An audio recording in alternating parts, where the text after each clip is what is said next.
Carta de Paulo aos Hebreus, capítulo 1.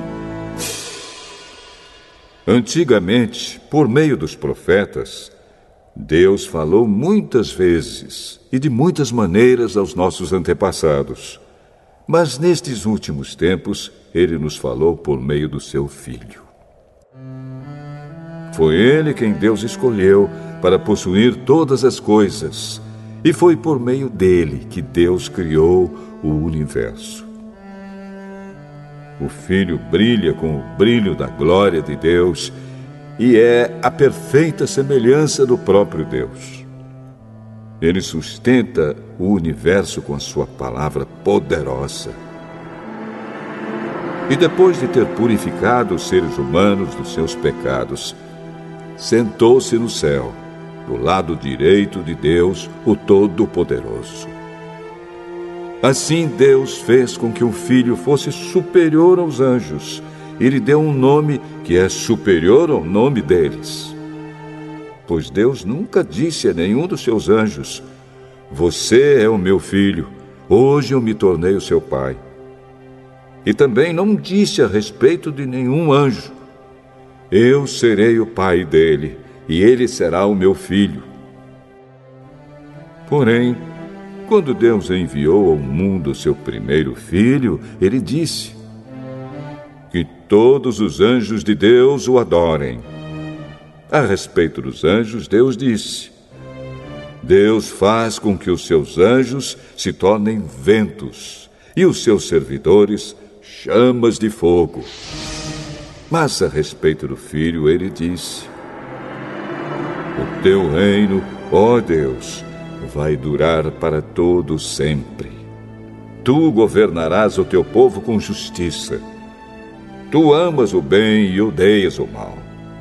Foi por isso que Deus, o teu Deus, te escolheu e te deu a alegria de receber uma honra muito maior do que a dos teus companheiros."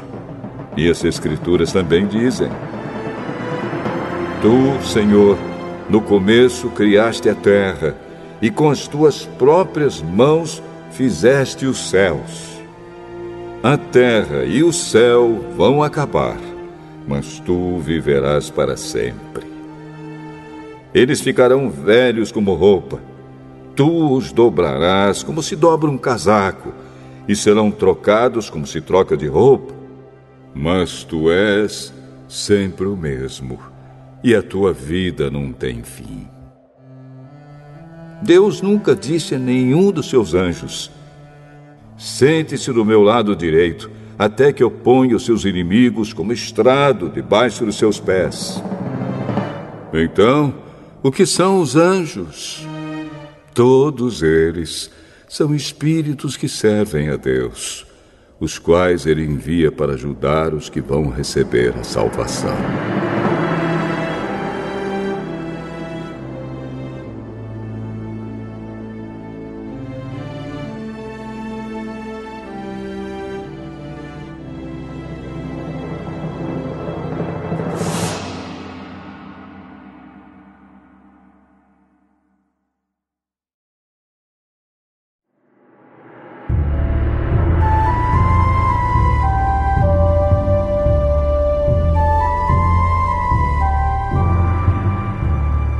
Hebreus, capítulo 2.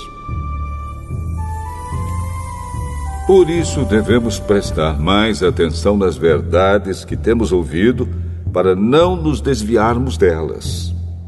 Não há dúvida de que a mensagem que foi dada por meio dos anjos é verdadeira.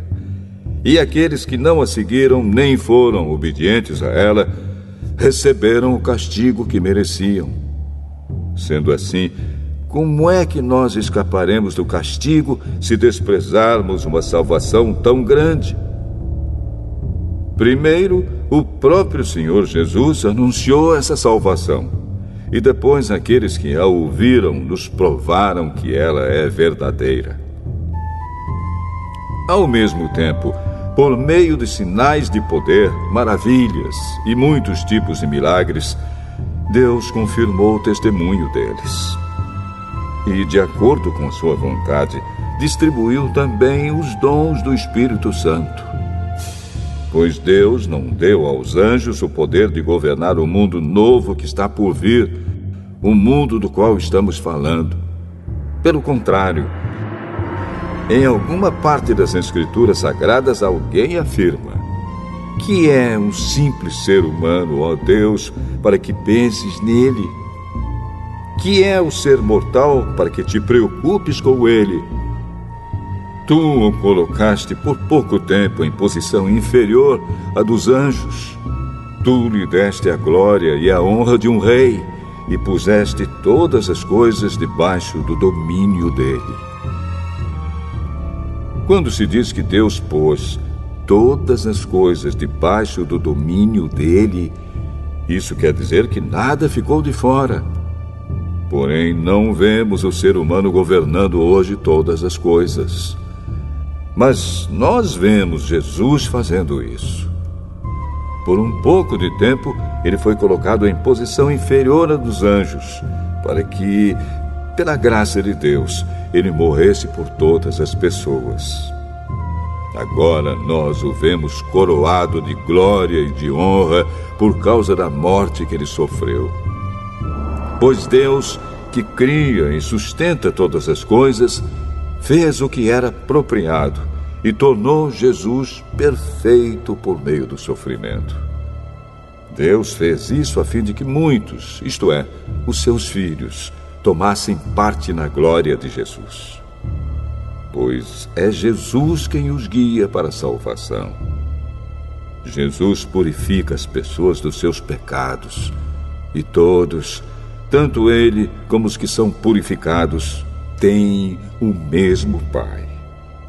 É por isso que Jesus não se envergonha de chamá-los de irmãos. Como ele diz: ó Deus, eu falarei a respeito de ti aos meus irmãos e te louvarei na reunião do povo. Diz também: eu confiarei nele. E diz ainda: aqui estou eu com os filhos que Deus me deu. Os filhos, como ele os chama, são pessoas de carne e sangue. E por isso o próprio Jesus se tornou igual a eles, tomando parte na natureza humana deles. Ele fez isso para que, por meio da sua morte, pudesse destruir o diabo, que tem poder sobre a morte. E também para libertar os que foram escravos toda a sua vida por causa do medo da morte. É claro que ele não veio para ajudar os anjos. Em vez disso, como dizem as Escrituras, ele ajuda os descendentes de Abraão. Isso quer dizer que foi preciso que Jesus se tornasse em tudo igual aos seus irmãos, a fim de ser o grande sacerdote deles, bondoso e fiel no seu serviço a Deus, para que os pecados do povo fossem perdoados. E agora Jesus pode ajudar os que são tentados, pois ele mesmo foi tentado e sofreu.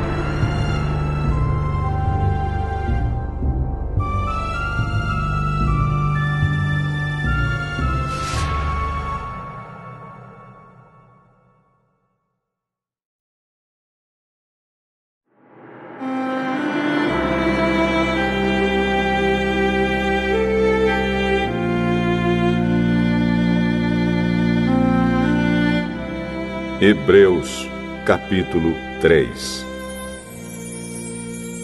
Meus irmãos na fé, vocês que também foram chamados por Deus, olhem para Jesus, que Deus enviou para ser o grande sacerdote da fé que professamos. Pois ele foi fiel a Deus, que o escolheu para esse serviço, assim como Moisés foi fiel no seu trabalho em toda a casa de Deus. Assim como a pessoa que constrói uma casa é mais importante do que a casa, assim também Jesus é mais importante do que Moisés. Uma casa tem de ser construída por alguém, mas Deus é o construtor de tudo o que existe. E Moisés foi um servo fiel no seu trabalho na casa de Deus e falou das coisas que Deus ia dizer no futuro. Mas Cristo é fiel como filho que dirige a casa de Deus. E nós seremos a sua casa se conservarmos a nossa coragem e a nossa confiança naquilo que esperamos. Por isso, como diz o Espírito Santo, se hoje vocês ouvirem a voz de Deus, não sejam teimosos como foram os seus antepassados, quando se revoltaram contra ele no dia em que eles o puseram à prova no deserto. Ali os antepassados de vocês me desafiaram e me puseram à prova, embora eles tivessem visto o que eu fiz durante 40 anos. Por isso fiquei irritado com aquela gente e disse: eles são gente de coração perverso e não querem obedecer aos meus mandamentos. Eu fiquei irado e fiz este juramento: eles nunca entrarão na terra prometida, onde eu lhes teria dado descanso. Meus irmãos, cuidado para que nenhum de vocês tenha um coração tão mau e descrente que o leve a se afastar do Deus vivo. Pelo contrário, enquanto esse hoje de que falam as Escrituras Sagradas se aplicar a nós, animem uns aos outros, a fim de que nenhum de vocês se deixe enganar pelo pecado, nem endureça o seu coração. Pois seremos companheiros de Cristo se continuarmos firmes até o fim na confiança que temos tido desde o princípio. É isso que as Escrituras Sagradas dizem. Se hoje vocês ouvirem a voz de Deus, não sejam teimosos como foram os seus antepassados quando se revoltaram contra ele. Quem foi que ouviu a voz de Deus e se revoltou contra ele? Foram todos os que Moisés tirou do Egito. Com quem foi que Deus se irritou durante 40 anos? Foi com os que pecaram e caíram mortos no deserto. E de quem é que Deus estava falando quando fez este juramento? Eles nunca entrarão na terra prometida, onde eu lhes teria dado descanso. Ele estava falando das pessoas que se revoltaram. Portanto, vemos que elas não puderam entrar na terra prometida porque não tiveram fé.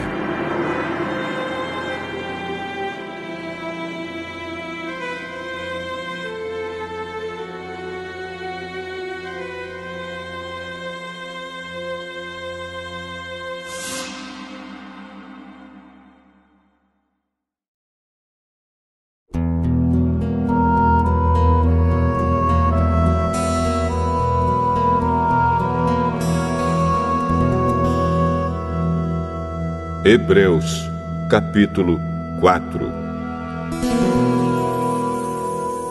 Deus nos deixou a promessa de que podemos receber o descanso de que Ele falou. Portanto, tenhamos muito cuidado para que Deus não julgue que algum de vocês tenha falhado, deixando assim de receber esse descanso. Pois, assim como aquelas pessoas ouviram, também nós ouvimos a boa notícia. Elas ouviram a mensagem, porém, ela não lhes fez nenhum bem, porque quando a ouviram, não a receberam com fé. Portanto, nós, os que cremos, recebemos o descanso prometido por Deus, como Ele mesmo disse. Eu fiquei irado e fiz este juramento: eles nunca entrarão na terra prometida, onde eu lhes teria dado descanso. Ele disse isso, embora o seu trabalho já estivesse terminado desde o tempo em que havia criado o mundo.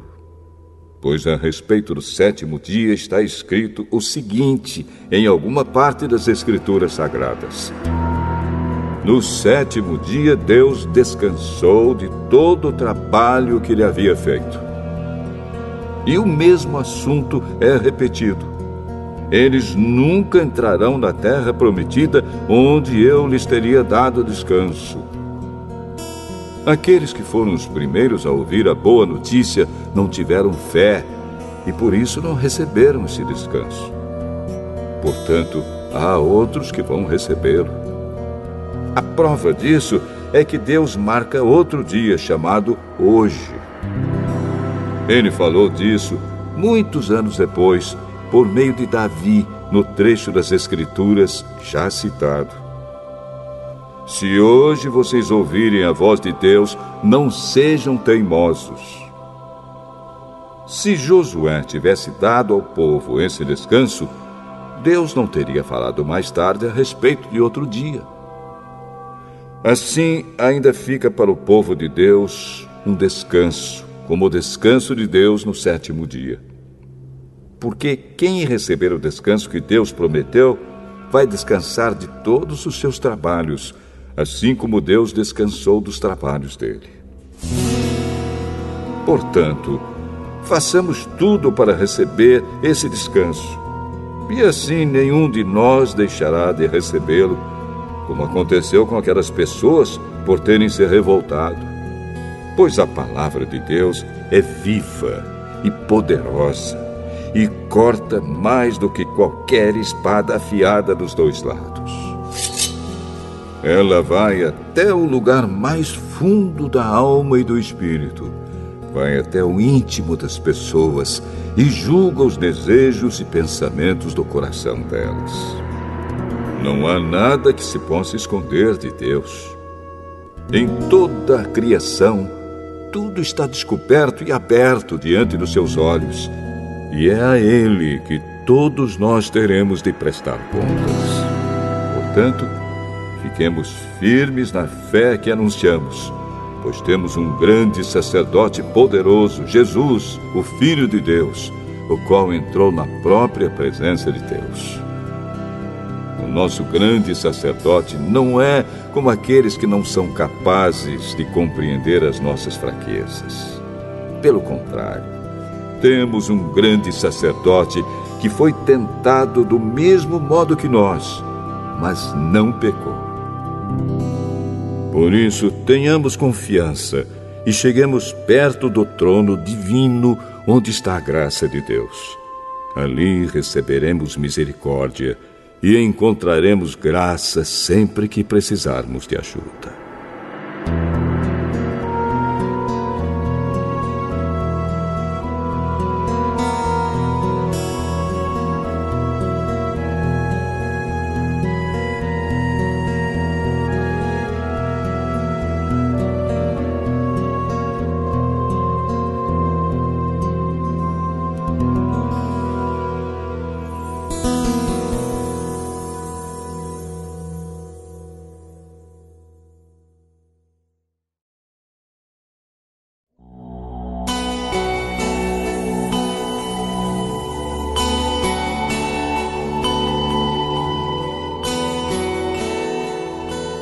Hebreus, capítulo 5.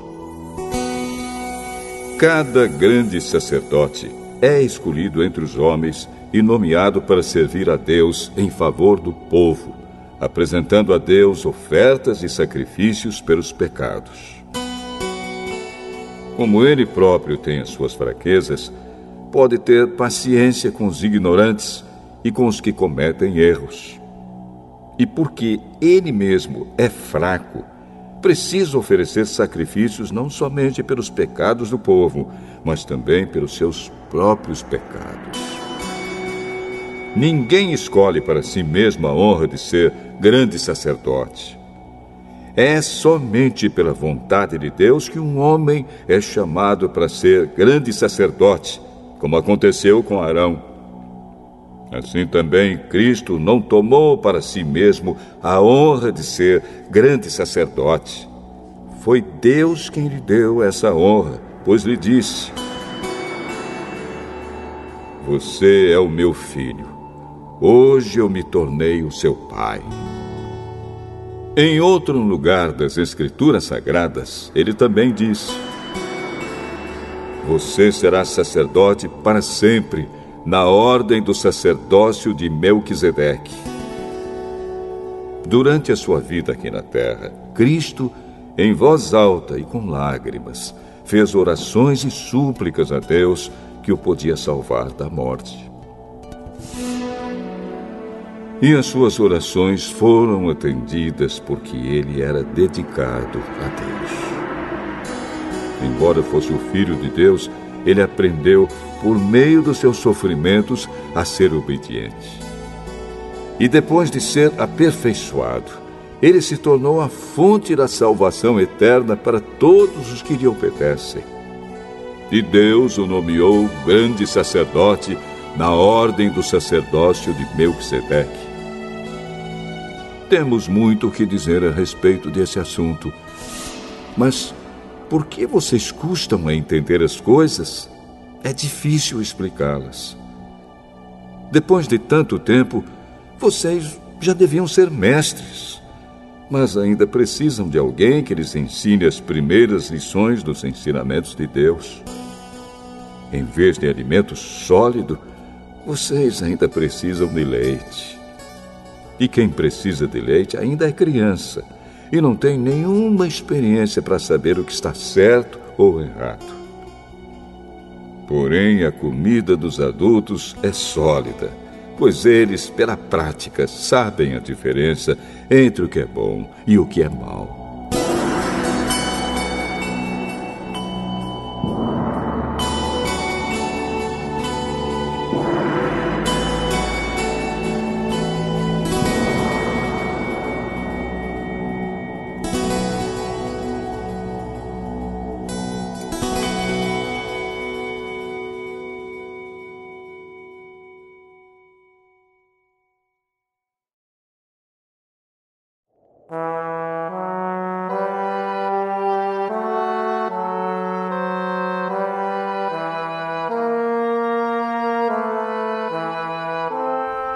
Hebreus, capítulo 6.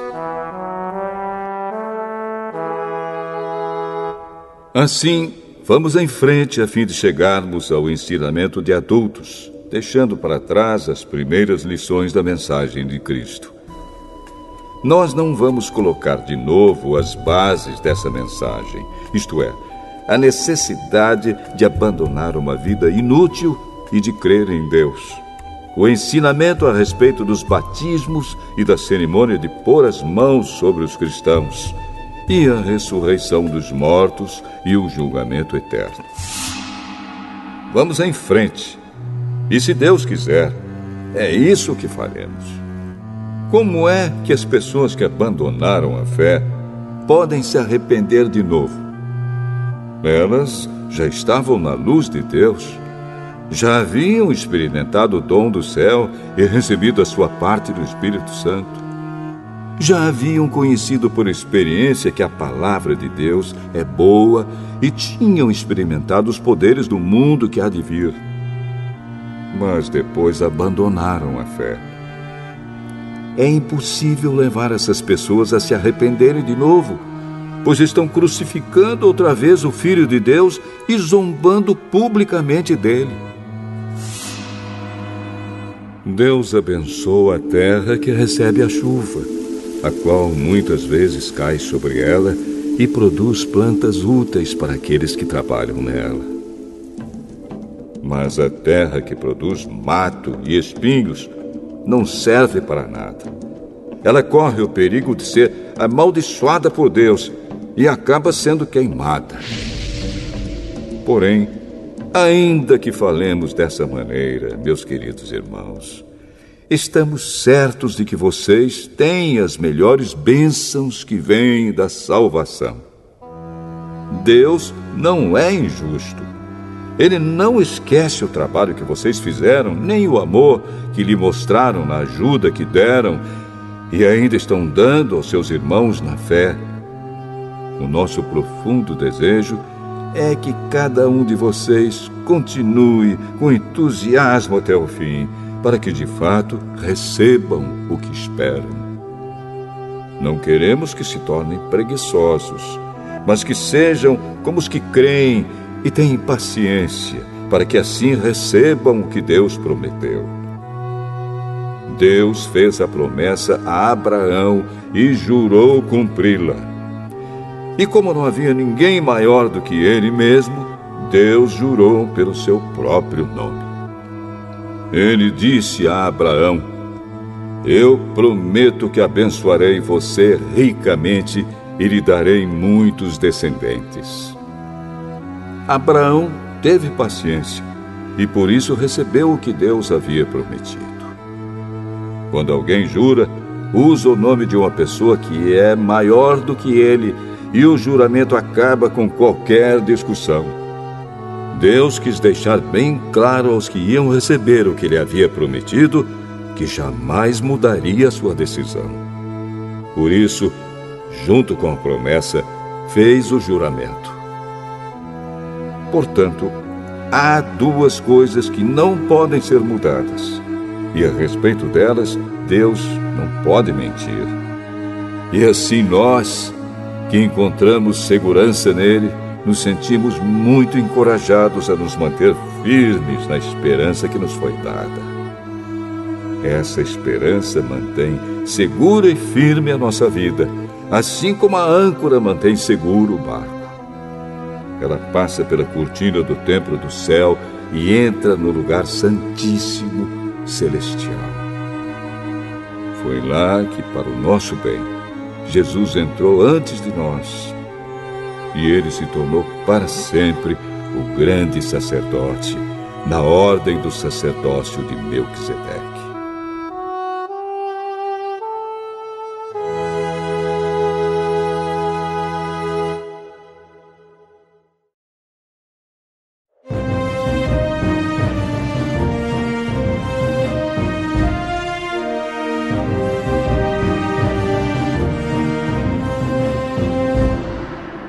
Hebreus, capítulo 7. Esse Melquisedeque era rei da cidade de Salém e sacerdote do Deus Altíssimo. Quando Abraão estava voltando da batalha em que matou os reis, Melquisedeque foi ao encontro dele e o abençoou. Abraão lhe deu a 10ª parte de tudo que ele havia tomado dos inimigos na batalha. O nome de Melquisedeque quer dizer, primeiramente, Rei da Justiça. E porque ele era rei de Salém, o seu nome também quer dizer Rei da Paz. Não se conhece o pai, nem a mãe, nem qualquer antepassado de Melquisedeque. E também não se sabe nada sobre o seu nascimento ou sobre a sua morte. Por ser como filho de Deus, ele continua sacerdote para sempre. Vejam como Melquisedeque era grande. Abraão, o patriarca, lhe deu a 10ª parte de tudo que havia tomado dos inimigos na batalha. Conforme a lei de Moisés, os sacerdotes, que são descendentes de Levi, têm a obrigação de receber do povo a 10ª parte de tudo. Eles recebem dos seus próprios patrícios, embora estes também sejam descendentes de Abraão. Melquisedeque não era descendente de Levi, mas recebeu a 10ª parte daquilo que Abraão havia tomado na batalha e o abençoou. Sim, abençoou o próprio Abraão, que havia recebido as promessas de Deus. Não há dúvida de que aquele que abençoa é mais importante do que aquele que é abençoado. No caso dos sacerdotes, a 10ª parte é recebida por homens que um dia vão morrer. Mas, no caso de Melquisedeque, como dizem as Escrituras Sagradas, a 10ª parte foi recebida por alguém que continua vivo. Portanto, quando Abraão pagou a 10ª parte, Levi, cujos descendentes recebem a 10ª parte, também pagou. Pois Levi não tinha nascido e, por assim dizer, ainda estava no corpo do seu antepassado Abraão quando este se encontrou com Melquisedeque. A lei que o povo de Israel recebeu se baseava no sacerdócio dos levitas.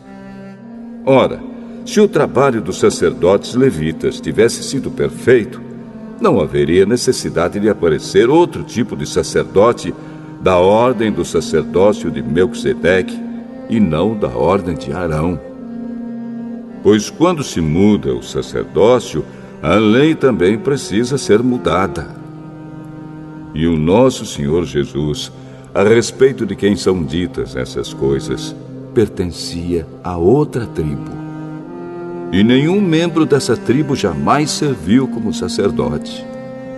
É sabido que, por nascimento, Jesus, o nosso Senhor, pertencia à tribo de Judá. E Moisés não disse nada dessa tribo quando falou a respeito de sacerdotes. E tudo isso se torna bem mais claro, pois surgiu um sacerdote diferente, parecido com Melquisedeque. Ele não foi feito sacerdote pelas leis ou regras humanas, porém se tornou sacerdote por meio do poder de uma vida que não tem fim.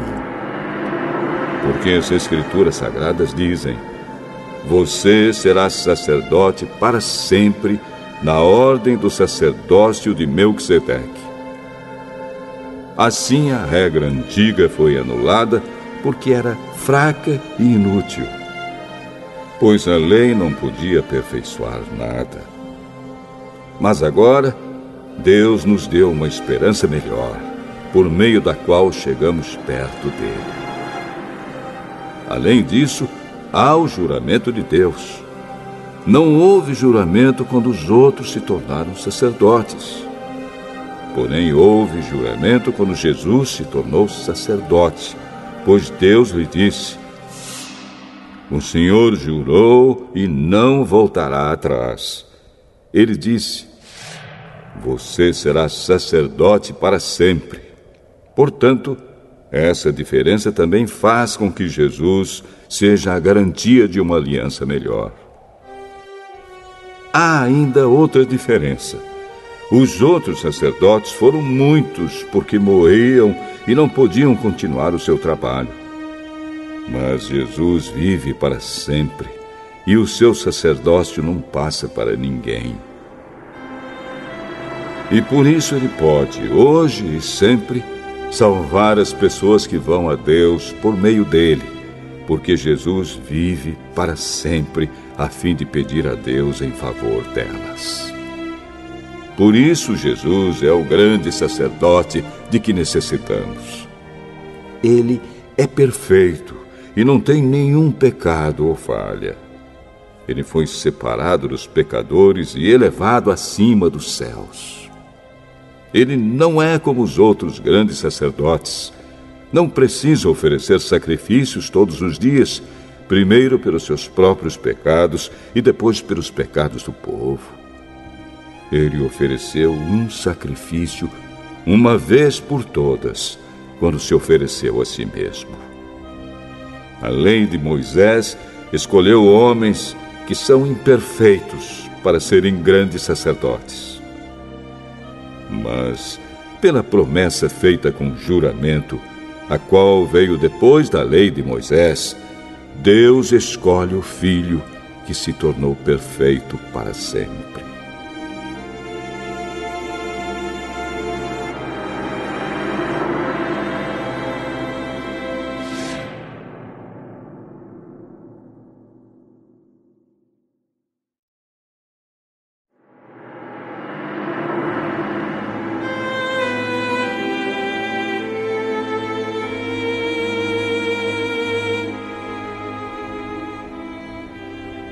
Hebreus, capítulo 8.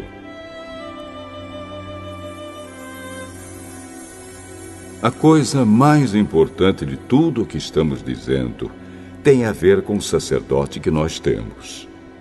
Ele é o grande sacerdote que está sentado no céu, do lado direito do trono de Deus, o Todo-Poderoso. Ele faz o seu serviço no lugar santíssimo, na verdadeira tenda, que foi armada pelo Senhor e não por seres humanos. Todo grande sacerdote é escolhido para apresentar a Deus as ofertas e os sacrifícios de animais, e por isso é necessário que o nosso grande sacerdote tenha também alguma coisa para oferecer. Se ele estivesse na terra, não seria sacerdote, pois existem sacerdotes que apresentam as ofertas de acordo com a lei de Moisés. O trabalho que esses sacerdotes fazem é, de fato, somente uma cópia e uma sombra do que está no céu. Foi isso que aconteceu quando Deus falou com Moisés. Quando Moisés estava para construir a tenda, Deus disse: tenha cuidado para fazer tudo de acordo com o modelo que eu lhe mostrei no monte. Mas, de fato, Jesus foi encarregado de um serviço sacerdotal que é superior ao dos sacerdotes. Pois a aliança que ele conseguiu é melhor, porque ela se baseia em promessas de coisas melhores. Pois, se a primeira aliança tivesse sido perfeita, não seria necessária uma nova aliança. Mas Deus vê que o seu povo é culpado e diz: está chegando o tempo, diz o Senhor, em que farei uma nova aliança com o povo de Israel e com o povo de Judá. Essa aliança não será como aquela que eu fiz com os antepassados deles, no dia em que os peguei pela mão e os tirei da terra do Egito. Não foram fiéis à aliança que fiz com eles, e por isso, diz o Senhor, eu os desprezei. Quando esse tempo chegar, diz o Senhor, farei com o povo de Israel esta aliança. Eu porei as minhas leis na mente deles e no coração deles as escreverei. Eu serei o Deus deles e eles serão o meu povo. Ninguém vai precisar ensinar o seu patrício nem o seu parente, dizendo: procure conhecer o Senhor, porque todos me conhecerão, tanto as pessoas mais humildes como as mais importantes. Pois eu perdoarei os seus pecados e nunca mais lembrarei das suas maldades. E, quando Deus fala da nova aliança, é porque ele já tornou velha a primeira. E o que está ficando velho e gasto vai desaparecer logo.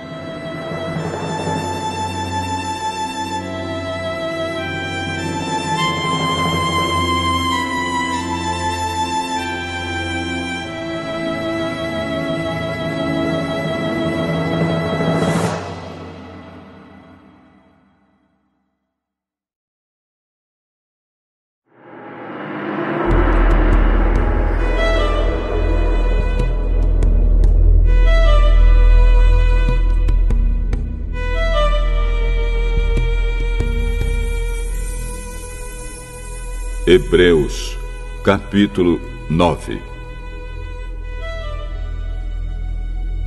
A primeira aliança tinha leis sobre adoração e tinha também um santuário construído por seres humanos onde se adorava a Deus. Foi armada uma tenda dividida em duas partes.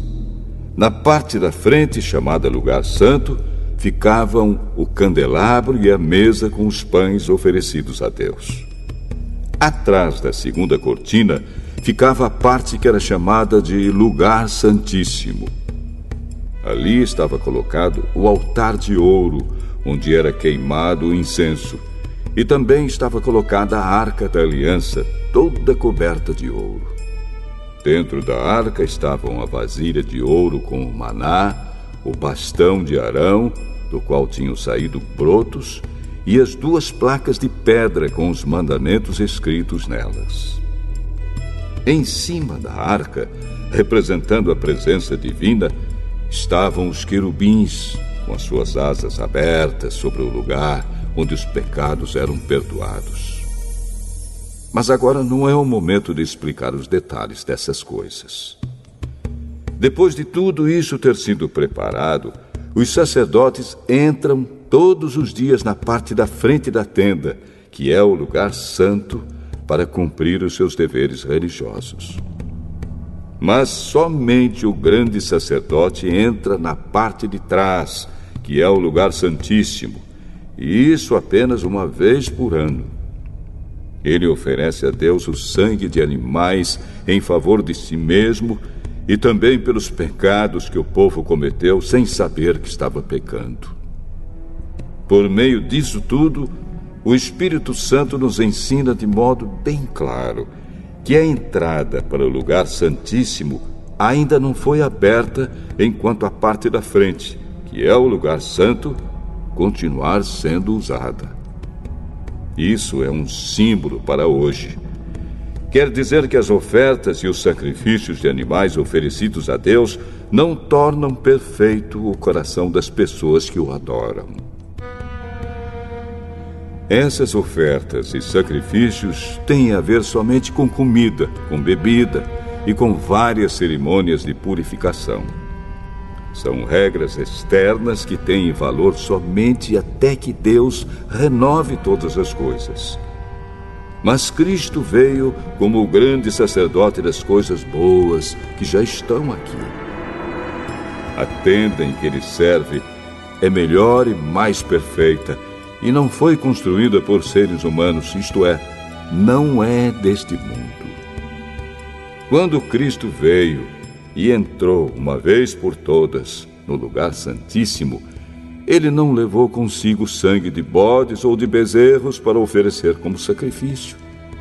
Pelo contrário, ele ofereceu o seu próprio sangue e conseguiu para nós a salvação eterna. O sangue de bodes e de touros e as cinzas da bezerra queimada são espalhados sobre as pessoas impuras e elas ficam purificadas por fora. Se isso é assim, imagine então quanto maior ainda é o poder do sangue de Cristo. Por meio do Espírito Eterno, ele se ofereceu a si mesmo a Deus como sacrifício sem defeito. E o seu sangue nos purifica por dentro, tirando as nossas culpas. Assim podemos servir ao Deus vivo, pois já não praticamos cerimônias que não valem nada. Portanto, é Cristo quem consegue fazer uma nova aliança, para que os que foram chamados por Deus possam receber as bênçãos eternas que o próprio Deus prometeu. Isso pode ser feito porque houve uma morte que livrou as pessoas dos pecados que praticaram enquanto a primeira aliança estava em vigor. Onde há um testamento, é necessário provar que a pessoa que o fez já morreu. Pois o testamento não vale nada enquanto estiver vivo quem o fez. Só depois da morte dessa pessoa é que o testamento tem valor. É por isso que a primeira aliança entrou em vigor somente com o uso do sangue de animais. Em primeiro lugar, Moisés anunciou ao povo todos os mandamentos conforme estavam na lei. Depois pegou o sangue dos bezerros e dos bodes, misturou com água e borrifou o livro da lei e todo o povo, usando lã tingida de vermelho e hisopo. Então disse: Este é o sangue que sela a aliança que Deus mandou vocês obedecerem. Da mesma forma, Moisés também borrifou sangue sobre a tenda e sobre todos os objetos usados na adoração. De fato, de acordo com a lei, quase tudo é purificado com sangue. E não havendo derramamento de sangue, não há perdão de pecados. Essas coisas, que eram cópias das realidades celestiais, deviam ser purificadas desse modo. Mas as próprias coisas celestiais exigem sacrifícios bem melhores. Cristo não entrou num lugar santo feito por seres humanos, que é a cópia do verdadeiro lugar. Ele entrou no próprio céu, onde agora aparece na presença de Deus para pedir em nosso favor. O grande sacerdote entra todos os anos no lugar santíssimo, levando consigo o sangue de um animal. Porém, Cristo não entrou para se oferecer muitas vezes. Se fosse assim, ele teria de sofrer muitas vezes desde a criação do mundo. Pelo contrário, uma vez por todas ele apareceu agora, quando os tempos estão chegando ao fim, para tirar os pecados por meio do sacrifício de si mesmo. Cada pessoa tem de morrer uma vez só e depois ser julgada por Deus. Assim também Cristo foi oferecido uma só vez em sacrifício para tirar os pecados de muitas pessoas. Depois ele aparecerá pela segunda vez, não para tirar pecados, mas para salvar as pessoas que estão esperando por ele.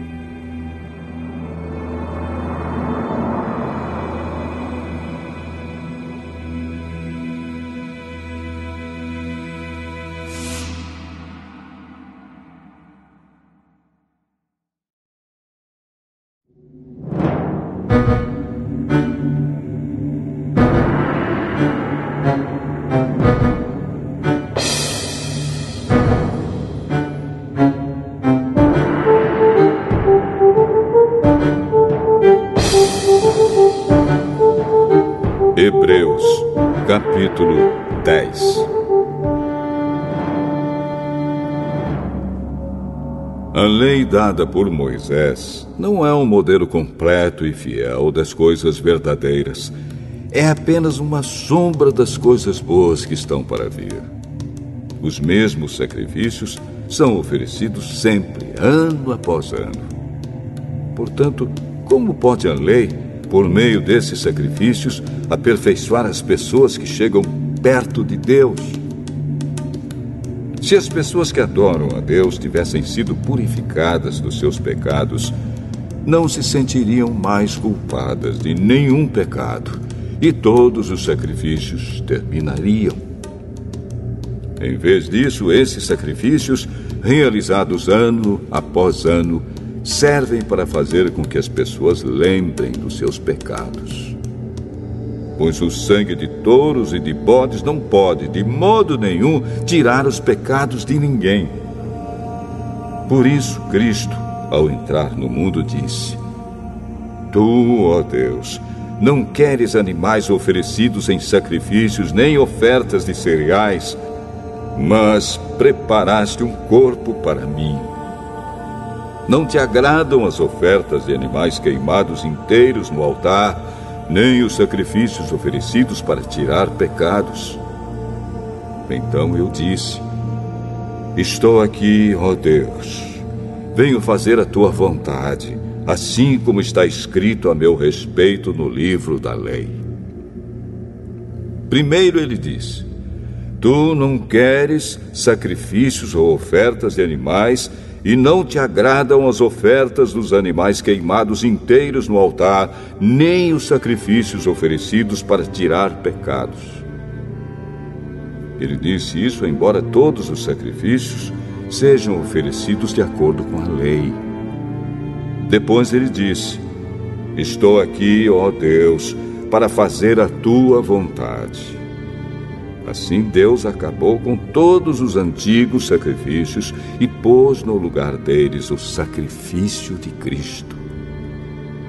E porque Jesus Cristo fez o que Deus quis, nós somos purificados do pecado pela oferta que ele fez, uma vez por todas, do seu próprio corpo. Todo sacerdote judeu cumpre todos os dias os seus deveres religiosos e oferece muitas vezes os mesmos sacrifícios, mas estes nunca poderão tirar pecados. Porém, Jesus Cristo ofereceu só um sacrifício para tirar pecados, uma oferta que vale para sempre, e depois sentou-se do lado direito de Deus. Ali, Jesus está esperando até que Deus ponha os seus inimigos como estrado debaixo dos pés dele. Assim, com um sacrifício só, Ele aperfeiçoou para sempre os que são purificados do pecado. E o Espírito Santo também nos dá o seu testemunho sobre isso. Primeiro ele diz: quando esse tempo chegar, diz o Senhor, eu farei com o povo de Israel esta aliança. Porei as minhas leis no coração deles e na mente deles as escreverei. Depois ele diz: não lembrarei mais dos seus pecados nem das suas maldades. Assim, quando os pecados são perdoados, já não há mais necessidade de oferta para tirá-los. Por isso, irmãos, por causa da morte de Jesus na cruz, nós temos completa liberdade de entrar no lugar santíssimo. Por meio da cortina, isto é, por meio do seu próprio corpo, ele nos abriu um caminho novo e vivo.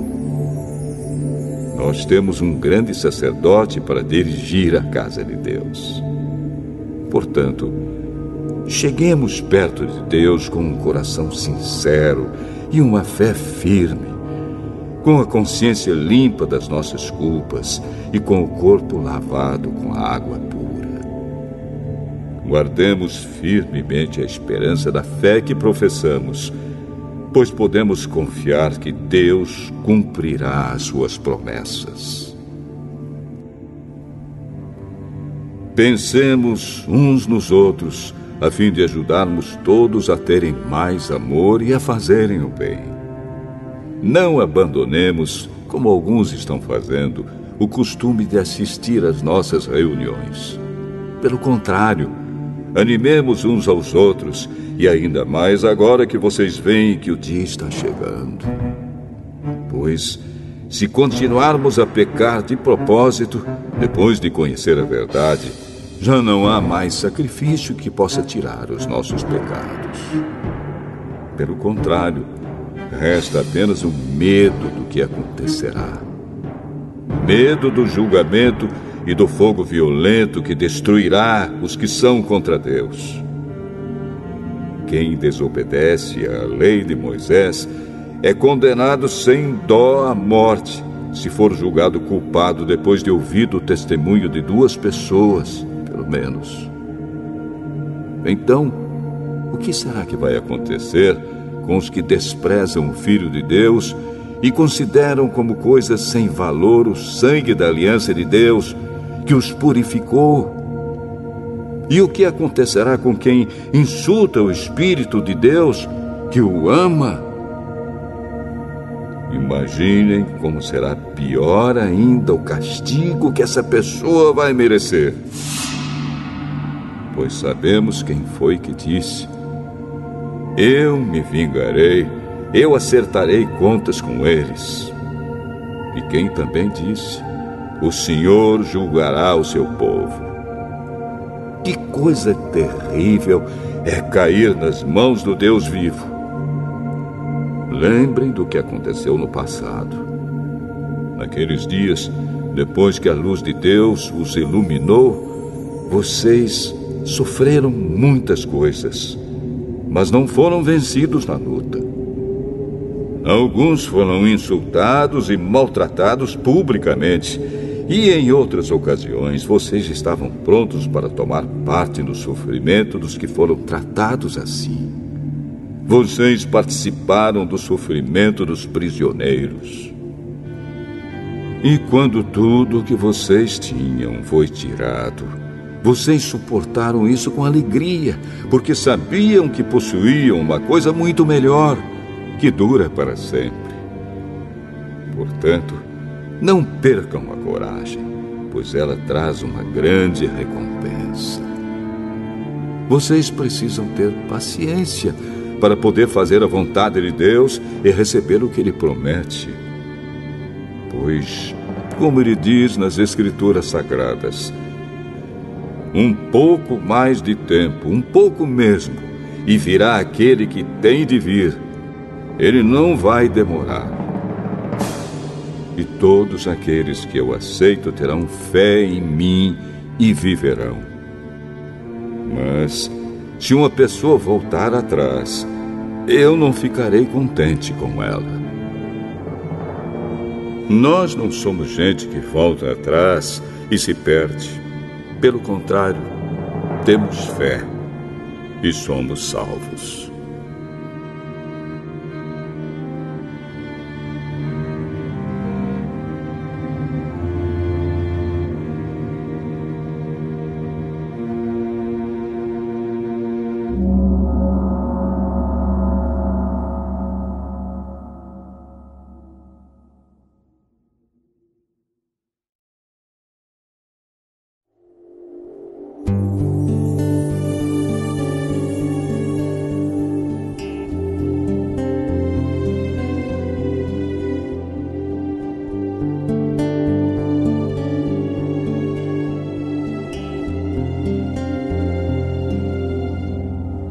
Hebreus, capítulo 11.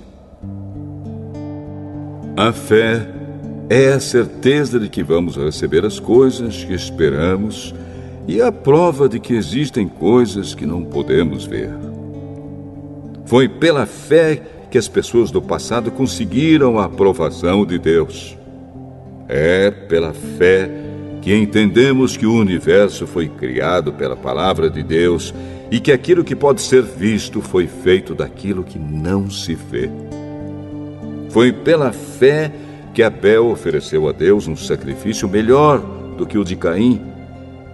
Pela fé, ele conseguiu a aprovação de Deus como homem correto, tendo o próprio Deus aprovado as suas ofertas. Por meio da sua fé, Abel, mesmo depois de morto, ainda fala. Foi pela fé que Enoque escapou da morte. Ele foi levado para Deus e ninguém o encontrou, porque Deus mesmo o havia levado. As Escrituras Sagradas dizem que antes disso ele já havia agradado a Deus. Sem fé, ninguém pode agradar a Deus, porque quem vai a Ele precisa crer que Ele existe e que recompensa os que procuram conhecer o melhor. Foi pela fé que Noé ouviu os avisos de Deus sobre as coisas que iam acontecer e que não podiam ser vistas. Noé obedeceu a Deus e construiu uma barca em que ele e a sua família foram salvos.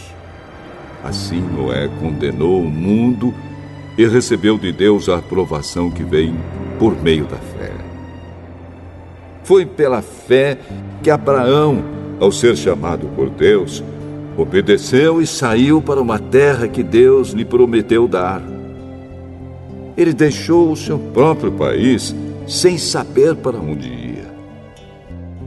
Pela fé, ele morou como estrangeiro na terra que Deus lhe havia prometido. Viveu em barracas com Isaque e Jacó, que também receberam a mesma promessa de Deus. Porque Abraão esperava a cidade que Deus planejou e construiu, a cidade que tem alicerces que não podem ser destruídos. Foi pela fé que Abraão se tornou pai, embora fosse velho demais, e a própria Sara não pudesse mais ter filhos. Ele creu que Deus ia cumprir a sua promessa. Assim, de um só homem, que estava praticamente morto, nasceram tantos descendentes como as estrelas do céu, tão numerosos como os grãos de areia da praia do mar. Todos esses morreram cheios de fé. Não receberam as coisas que Deus tinha prometido, mas as viram de longe e ficaram contentes por causa delas. E declararam que eram estrangeiros e refugiados de passagem por este mundo. E aqueles que dizem isso mostram bem claro que estão procurando uma pátria para si mesmos. Não ficaram pensando em voltar para a terra de onde tinham saído. Se quisessem, teriam a oportunidade de voltar.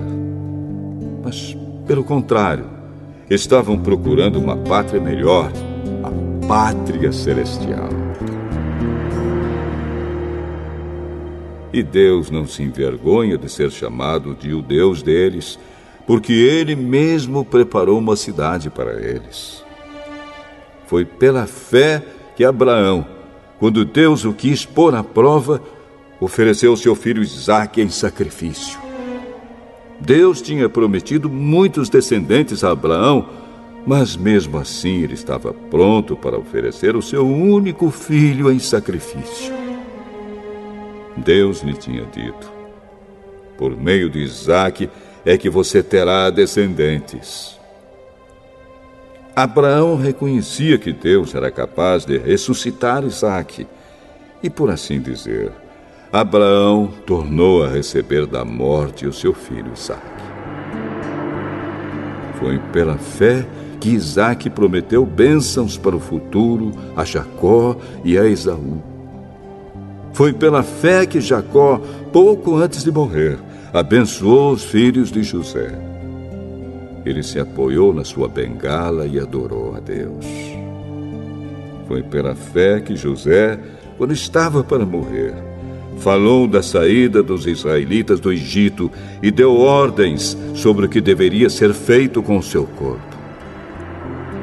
Foi pela fé que os pais de Moisés, quando ele nasceu, o esconderam durante 3 meses. Eles viram que o menino era bonito e não tiveram medo de desobedecer a ordem do rei. Foi pela fé que Moisés, quando já era adulto, não quis ser chamado de filho da filha de Faraó. Ele preferiu sofrer com o povo de Deus, em vez de gozar, por pouco tempo, os prazeres do pecado. Ele achou que era muito melhor sofrer o desprezo por causa do Messias do que possuir todos os tesouros do Egito. É que ele tinha os olhos fixos na recompensa futura. Foi pela fé que Moisés saiu do Egito, sem ter medo da raiva do rei, e continuou firme, como se estivesse vendo o Deus invisível. Pela fé, Moisés começou o costume de celebrar a Páscoa e mandou marcar com sangue as portas das casas dos israelitas para que o anjo da morte não matasse os filhos mais velhos deles. Foi pela fé que os israelitas atravessaram o Mar Vermelho como se fosse terra seca. E quando os egípcios tentaram atravessar, o mar os engoliu. Foi pela fé que caíram as muralhas de Jericó, depois que os israelitas marcharam em volta delas durante 7 dias. Foi pela fé que Raabe, a prostituta, não morreu com os que tinham desobedecido a Deus, pois ela havia recebido bem os espiões israelitas. O que mais posso dizer? O tempo é pouco para falar de Gideão, de Baraque, de Sansão, de Jefté, de Davi, de Samuel e dos profetas. Pela fé, eles lutaram contra nações inteiras e venceram. Fizeram o que era correto e receberam o que Deus lhes havia prometido. Fecharam a boca de leões, apagaram incêndios terríveis e escaparam de serem mortos à espada. Eram fracos, mas se tornaram fortes. Foram poderosos na guerra e venceram exércitos estrangeiros. Pela fé, mulheres receberam de volta os seus mortos, que ressuscitaram. Outros foram torturados até a morte. Eles recusaram ser postos em liberdade a fim de ressuscitar para uma vida melhor. Alguns foram insultados e surrados, e outros acorrentados e jogados na cadeia.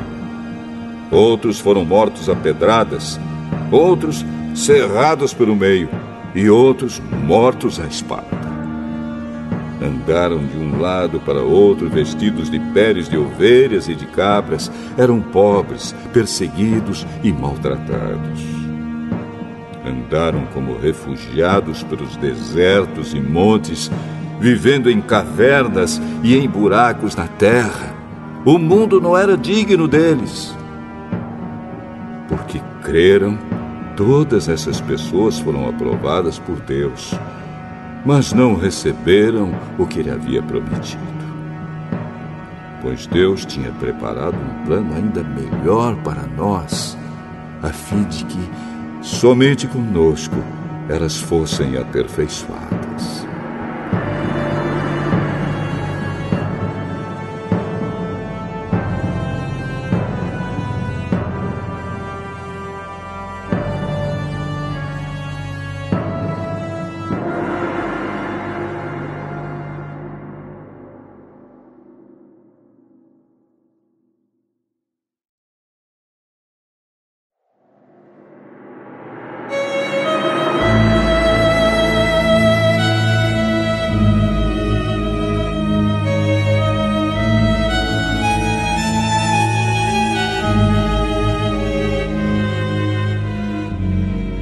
Hebreus, capítulo 12. Assim, nós temos essa grande multidão de testemunhas ao nosso redor. Portanto, deixemos de lado tudo o que nos atrapalha e o pecado que se agarra firmemente em nós e continuemos a correr, sem desanimar, a corrida marcada para nós. Conservemos os nossos olhos fixos em Jesus, pois é por meio dele que a nossa fé começa, e é ele quem aperfeiçoa essa fé. Ele não deixou que a cruz fizesse com que ele desistisse. Pelo contrário, por causa da alegria que lhe foi prometida, ele não se importou com a humilhação de morrer na cruz, e agora está sentado do lado direito do trono de Deus. Pensem no sofrimento dele e como suportou com paciência o ódio dos pecadores. Assim vocês não desanimem, nem desistam, porque na luta contra o pecado vocês ainda não tiveram de combater até a morte. Será que vocês já esqueceram as palavras de encorajamento que Deus lhes disse, como se vocês fossem filhos dele? Pois ele disse: preste atenção, meu filho, quando o Senhor o castiga, e não se desanime quando ele o repreende. Pois o Senhor corrige quem ele ama e castiga quem ele aceita como filho. Suportem o sofrimento com paciência, como se fosse um castigo dado por um pai, pois o sofrimento de vocês mostra que Deus os está tratando como seus filhos. Será que existe algum filho que nunca foi corrigido pelo pai? Se vocês não são corrigidos, como acontece com todos os filhos de Deus, então não são filhos de verdade, mas filhos ilegítimos. No caso dos nossos pais humanos, eles nos corrigiam e nós os respeitávamos. Então devemos obedecer muito mais ainda ao nosso Pai Celestial, e assim viveremos. Os nossos pais humanos nos corrigiam durante pouco tempo, pois achavam que isso era certo. Mas Deus nos corrige para o nosso próprio bem, para que participemos da sua santidade. Quando somos corrigidos, isso no momento nos parece motivo de tristeza e não de alegria. Porém, mais tarde, os que foram corrigidos recebem como recompensa uma vida correta e de paz. Portanto, levantem as suas mãos cansadas e fortaleçam os seus joelhos enfraquecidos. Andem por caminhos aplanados, para que o pé aleijado não manque, mas seja curado. Procurem ter paz com todos e se esforcem para viver uma vida completamente dedicada ao Senhor, pois sem isso ninguém o verá. Tomem cuidado para que ninguém abandone a graça de Deus. Cuidado para que ninguém se torne como uma planta amarga que cresce e prejudica muita gente com o seu veneno. E tomem cuidado também para que ninguém se torne imoral ou perca o respeito pelas coisas sagradas, como Esaú, que por causa de um prato de comida vendeu seus direitos de filho mais velho. Como vocês sabem, depois ele quis receber a bênção do seu pai, mas foi rejeitado porque não encontrou um modo de mudar o que havia feito, embora procurasse fazer isso até mesmo com lágrimas. Vocês não foram como o povo de Israel. Vocês não chegaram perto de alguma coisa que se pode tocar, como o Monte Sinai com seu fogo destruidor, a escuridão e as trevas, a tempestade, o barulho de trombeta e o som de uma voz. Quando os israelitas ouviram a voz, pediram que ela não dissesse mais nada, pois eles não podiam suportar a ordem que dizia: até um animal, se tocar o monte, deverá ser morto a pedradas. O que estavam vendo era tão terrível que Moisés disse: estou tremendo de medo. Pelo contrário, vocês chegaram ao Monte Sião e à cidade do Deus vivo, a Jerusalém celestial com seus milhares de anjos. Vocês chegaram à reunião alegre dos filhos mais velhos de Deus, isto é, daqueles que têm o nome deles escrito no céu. Vocês chegaram até Deus, que é o juiz de todos, e chegaram também aos espíritos dos que são corretos e que foram aperfeiçoados. Vocês chegaram até Jesus, que fez a nova aliança e que borrifou o sangue que fala de coisas muito melhores do que o sangue de Abel. Portanto, tenham cuidado e não recusem ouvir aquele que fala. Aqueles que recusaram ouvir a pessoa que entregou a mensagem divina na terra não puderam escapar. Por isso, muito menos escaparemos nós se rejeitarmos aquele que lá do céu nos fala. Naquele tempo, a voz de Deus fez com que a terra estremecesse. Mas agora ele prometeu isto: mais uma vez farei com que trema não somente a terra, mas também o céu. As palavras "mais uma vez" mostram bem que as coisas criadas serão abaladas e mudadas, para que as que não podem ser abaladas continuem como estão. Por isso, sejamos agradecidos, pois já recebemos um reino que não pode ser abalado. Sejamos agradecidos e adoremos a Deus de um modo que o agrade, com respeito e temor. Porque, na verdade, o nosso Deus é um fogo destruidor.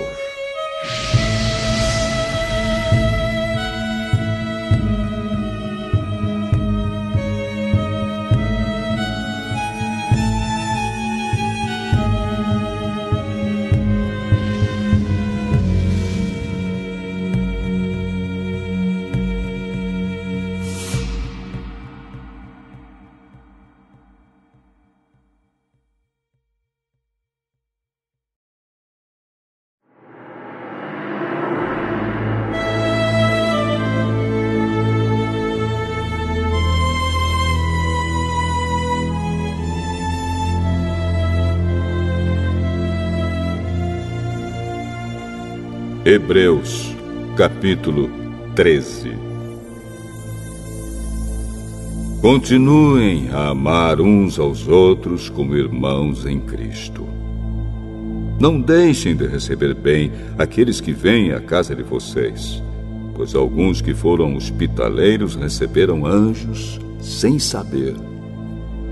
Lembrem dos presos, como se vocês estivessem na cadeia com eles. Lembrem dos que sofrem, como se vocês estivessem sofrendo com eles. Que o casamento seja respeitado por todos e que os maridos e as esposas sejam fiéis um ao outro. Deus julgará os imorais e os que cometem adultério. Não se deixem dominar pelo amor ao dinheiro e fiquem satisfeitos com o que vocês têm, pois Deus diz: eu nunca os deixarei e jamais os abandonarei. Portanto, sejamos corajosos e afirmemos: o Senhor é quem me ajuda e eu não tenho medo. Que mal pode alguém me fazer? Lembrem dos seus primeiros líderes espirituais que anunciaram a mensagem de Deus a vocês. Pensem como eles viveram e morreram e imitem a fé que eles tinham. Jesus Cristo é o mesmo ontem, hoje e sempre.